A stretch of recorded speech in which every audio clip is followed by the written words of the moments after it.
coming up on Network Africa. Forces loyal to the opposition in Somalia occupy key parts of the capital, Mogadishu, following Sunday's eruption of fighting with soldiers supporting the president.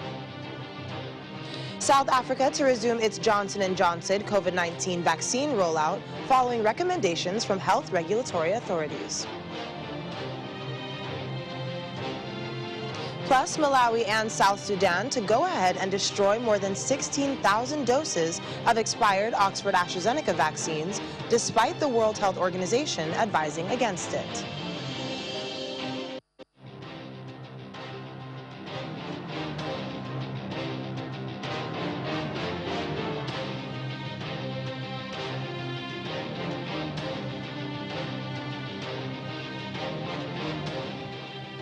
Hello and welcome to the program. I'm Akaite Afia. Let's begin the program with stories and happenings that made headlines over the weekend. On Sunday, Somali soldiers exchanged gunfires in the street of the capital, Mogadishu, in a sign of deepening splits in the security forces between those supporting an extension of Mohamed Abdullahi Mohamed's presidential term and those opposed. Gunshots could be heard in Mogadishu as residents reported clashes between units of the security forces for and against President Mohamed Abdullahi Mohamed. The gunfire and sounds of heavier weapons thought to be mortals continued into the evening. A former Somali leader accused Mohamed of orchestrating an attack by soldiers on his home on Sunday as splits deepened over an extension of the incumbent's term in the volatile Horn of Africa nation. Former Somali President Hassan Sheikh Mohammed's accusation against Mohamed on Twitter, which did not include details or proof, came as factions within Somalia's security forces extend gunfire in the capital, Mogadishu. The flare-up following Mohamed's signing of a law in mid-April extending his mandate for 2 years could distract security forces from their internationally backed fight against Al-Qaeda-linked Al-Shabaab insurgents. On Saturday, a Chadian opposition coalition accused France of supporting what they denounced as a coup and called for organized protest. In N'Djamena on Saturday, streets were busy and markets were open.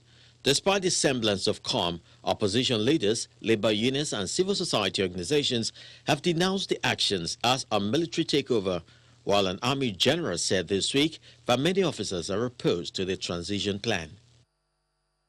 Still on Saturday, Egypt's health minister, Khaled Zayed, said that they are securing vaccines and boosting COVID-19 backup in hospitals amid a third worldwide wave of infections. In a news conference, Zayed told reporters that complaints on social media alleging dire shortcomings in public health services and access to treatment amid a rapid rise in COVID-19 infections were false and that hospital beds and capacities are sufficient. Meanwhile, Egypt and China have agreed to create a COVID-19 information sharing system. The system aims to facilitate travel between the two countries. The Egyptian government has ratified the deal described by some as a new mini passport. It will be a QR code-based system that will provide information on the COVID-19 health status of people in China and Egypt. In the meantime, hospitals in Tunisia are running out of ICU beds as COVID-19 cases spike. According to the National Observatory of New and Emerging Diseases, 92% of ICU beds and 85% of oxygen-supported beds in public hospitals are currently occupied by COVID-19 patients. The Scientific Committee on Coronavirus warned that the health system in Tunisia is collapsing in the face of an unprecedented surge in the number of infections.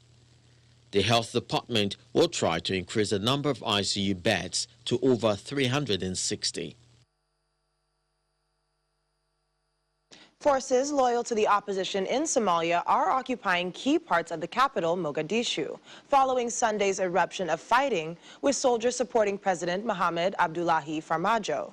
These include a junction about half a kilometer from the presidential palace. Civilians have been fleeing the areas affected by the violence. Some schools and universities have been shut. Clan elders are trying to negotiate a peaceful settlement between powerful opposition leaders and Mr. Farmajo, whose mandate has been extended by 2 years despite expiring in February. Meanwhile, the UK government has urged for restraints and called for dialogue as fighting broke out in Somalia's capital, Mogadishu. The international community has been calling for dialogue on the election impasse in the country after Parliament extended President Mohamed Abdullahi Farmajo's term by 2 years. Ethiopia's chief ombudsman has said a number of people killed in recent clashes between the country's two largest ethnic groups may be as high as 200. Earlier reports said about 50 people had died in fighting between the Amharas and the Oromos in the northern Amhara region. The ombudsman, Endal Hale, said nearly 3,300 people had been displaced by the violence and about a quarter of the houses in the town of Ataye had been burned down. Much of the fighting has been in a zone within the Amhara region, which is mainly populated by the Oromos. Earlier in the week, Ethiopia declared a state of emergency in parts of the state.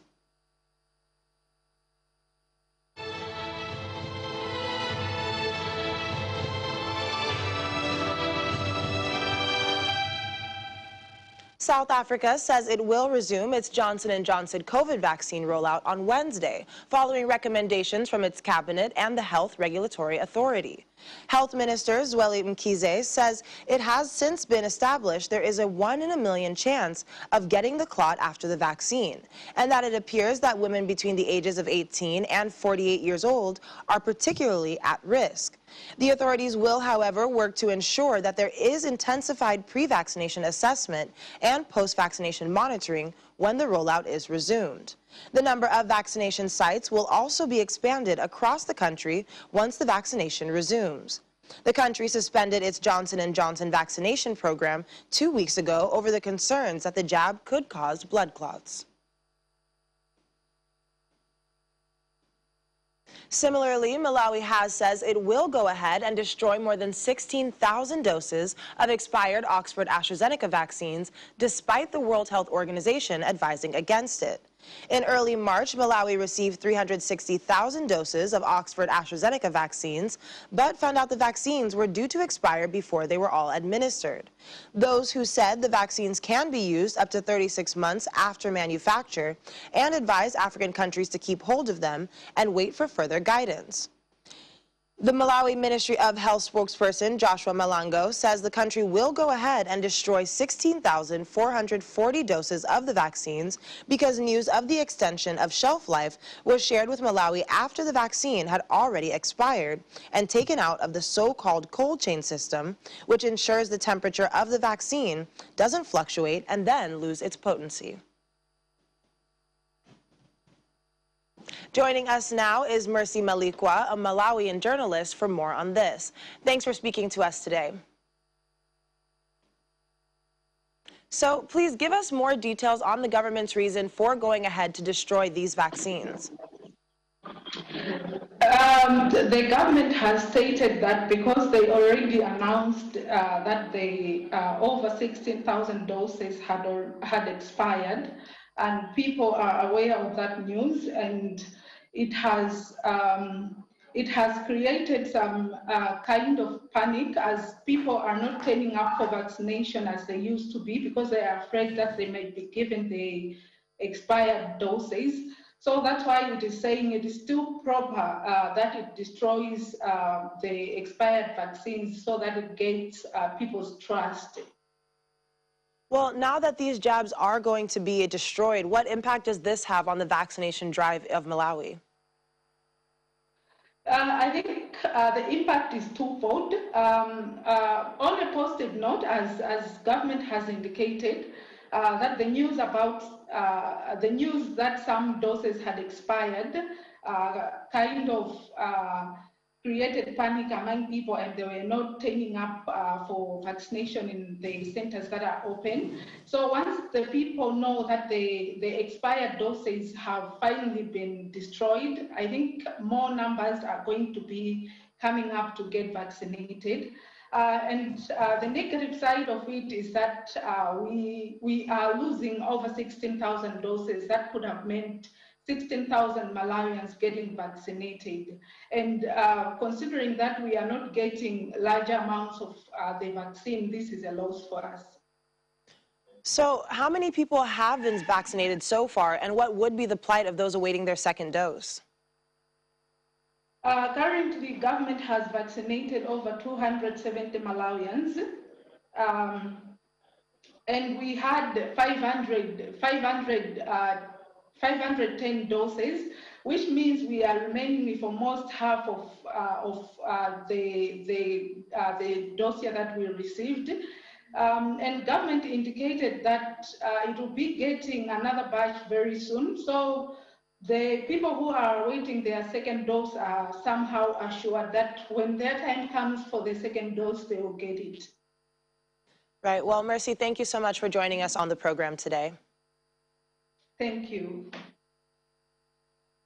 South Sudan's health ministry has rejected the advice from the World Health Organization not to destroy the expired Oxford AstraZeneca COVID vaccines. The country's COVID-19 incident manager, Richard Laku, has said the government will not use the 60,000 vaccines and will destroy them. The WHO has asked governments to wait for its guidance, noting that the vaccines could be used up to 36 months after manufacture. Dr. Laku said the position of the government is that, quote, these doses of vaccine will not be used, but there is an option to destroy them. WHO's Country Preparedness and International Health Regulation Officer, Wamala Joseph Francis, said there was a standard practice for the organization to reach out to manufacturers for guidance.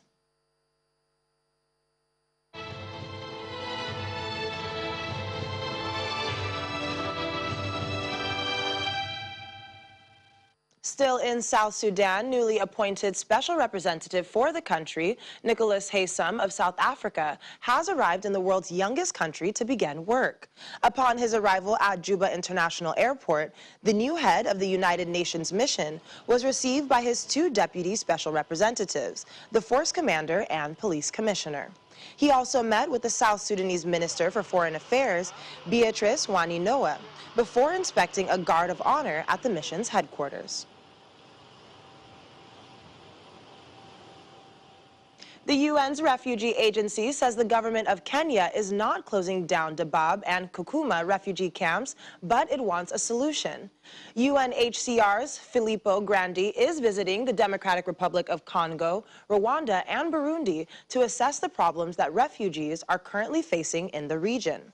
Last month, Kenya gave a 14-day ultimatum for UNHCR to close Dadaab and Kakuma camps, citing national security concerns, and the Interior Ministry said there was no room for further negotiations. In Rwanda on Sunday, Mr. Grandi told journalists that they have had a very good discussion with the government of Kenya, and that this is not closing down those camps as they want to see what's the way forward. The UN Refugee Agency have submitted to Kenya plans for the future of the two camps.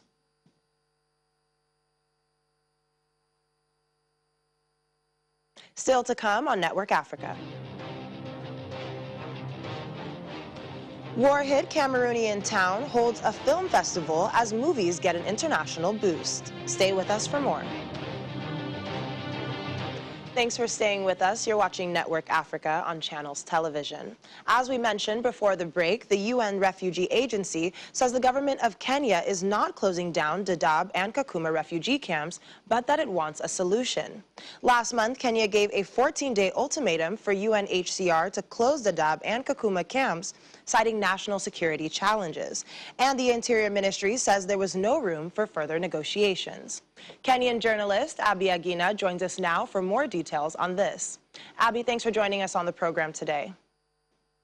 So what more? Thanks for having me. Of course. So what more can you tell us about the discussion between the UNHCR and the government on closing down refugee camps in the country? Well, the details still remain very scanty about this particular developing story. What we know is that the Kenyan government has issued a 14-day ultimatum to UNHCR, saying that they need to shut down the camps. Of course, this particular move has elicited a lot of reactions internationally, remembering very well that the two camps hold quite a substantive number of refugees. We're talking about 410,000 plus refugees all the way from Somalia as well as South Sudan. And of course, this issue is still under discussion as far as we can report as of now. And as you did mention, Kenya did give a 14-day ultimatum for UNHCR to close the Dadaab and Kakuma camps, citing national security concerns. So what has changed since then? Well, we do know that the Ministry of Interior, which is equivalent to our security docket in the country, the ministry has raised concerns around security that touch on the camp. Of course, intelligence reports had revealed that when we had our attack in Kenya, part of the people who are involved in it were actually allegedly from the camp. So this has put the government at collision course with Somalia. Of course, you do know very well Kenya has been having diplomatic standoffs with Somalia the last few months. This particular matter doesn't seem like it will go away anytime soon. And of course, the two countries are still, Kenya has already stamped its authority saying they are not going back on this decision. On the flip side, the UNHCR has also called on Kenya to give a detailed roadmap on how this repatriation exercise will also be done. And Abby, finally, I can imagine that this has been relieving news for many. So what has been the reaction to this, especially those concerned who are residents of the camps? Well, of course, to the residents of the camps, this is not so good news, simply because majority of them are families that have fled from the country that is Somalia over issues around drought. Of course, there's been also civil unrest in some parts of Somalia.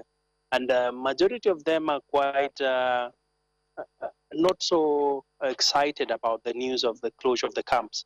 They need guarantees that if they are to be taken back to their countries, they need to be given reassurances that they'll be able to resettle.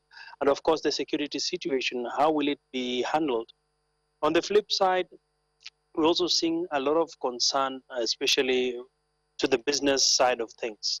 When you look at the economy, the Dadaab and the Kakuma, these are camps that have created jobs for the logistics sector, the education sector, as well as even the food industry. So the closure of these camps will have far-reaching effects on the economy of northern Kenya, which of course is still an undeveloped region. And the camp was also a source of livelihood, is actually a source of livelihood for many families when it comes to the people who are in that value chain system and the two camps. So it's a mixed bag of reactions, very not so good news to the current people living in the camp. At the same time, it's also a decision that Kenya says we must pursue for security reasons. Yes, and Abby, just to confirm there, the UNHCR did say that, although despite the ultimatum to close it in 14 days, they have said now that they will be leaving them open, but there's room for negotiations. Is that correct? That's the point. That's the exact position. All right. Well, we will be keeping our eyes on the situation there. Thanks so much for joining us today. Thanks for having me. Tanzanian meteorological authorities say huge cyclones that had been forecast to hit Tanzania's coastline on Sunday weakened considerably as it made a landfall. Tropical cyclone Jobo had been predicted to be the most powerful cyclone to land in Tanzania in more than 50 years, and people living in low-lying areas had been advised to move to higher ground. Authorities in the island of Zanzibar also halted all sea activities, including fishing and transport. On Sunday, however, the meteorological authority in Tanzania said the cyclone had weakened rapidly as it approached the coastline, and the predicted results were not felt.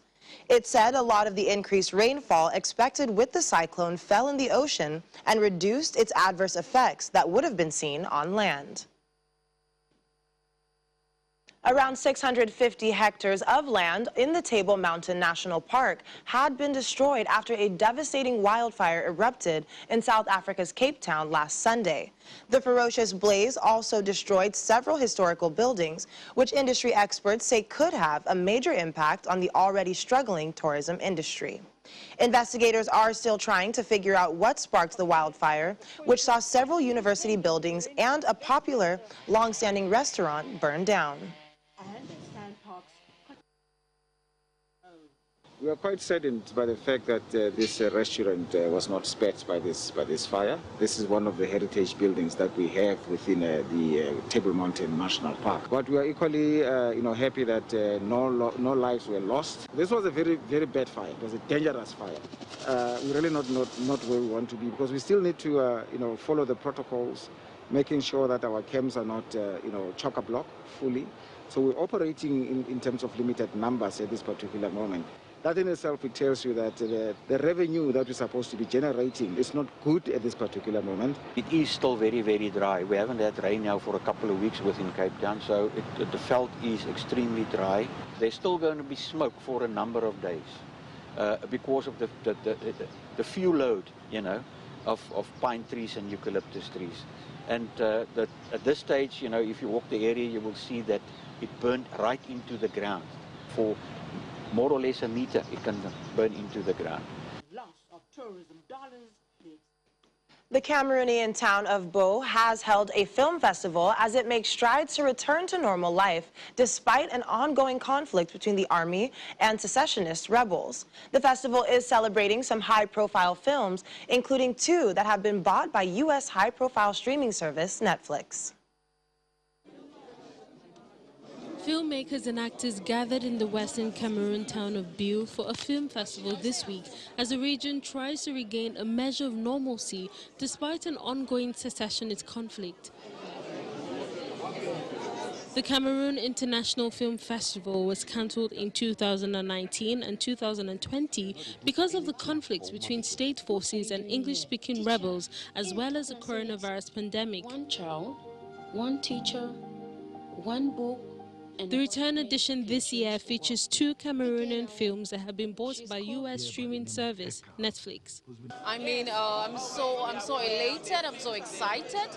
This is something that has been long coming. We've been waiting for it, and for it to finally materialize, and we have our movies on Netflix, Amazon Prime, and all the big platforms. I could say that's a very, very big breakthrough for the Cameroon film industry, and I'm so happy. Cameroon's 2 Western Anglophone regions have been gripped by fighting since 2017 as the rebels try to break away from the predominantly Francophone country. More than 3,500 people have died and 700,000 people have been displaced in the violence. A fragile calm has reigned in Biu during the festival, which runs from Monday to Saturday. The 400-seat cinema where the films were screened was filled to capacity on opening night. Hardly anyone came in 2018 for fear of violence. This movie it has a very, very vital message that talks about girl-child education, which is a very, very sensitive topic that a lot of societies today still go through. So me playing Teacher BB, who is this motivational teacher who comes in to bring in light into the life of this girl who is Eka, to achieve her dreams, to go back to school, to achieve an education for herself. That was a big, big, big, big role for me to play. That's the kind of brain that it takes for you to... Etta shot the movie The Fisherman's Diary in Limbe in 2019. The Netflix-bought drama is about a young Cameroonian girl determined to go to school, which was inspired by the story of Pakistani activist Malala. Etta is now counting on the growth of the cinema industry in Cameroon to encourage a younger generation of filmmakers. We can now comfortably tell our children, if you like cinematography, you want to do films, go ahead and do it, because there is a future, there's a possibility you can make a living out of it. So. Most films made in Cameroon are made in the Anglophone regions, which is also known as the country's tech and startup hub. Well, that's all we have for Network Africa today. I'm Akaite Afia. Have a great evening and stay safe.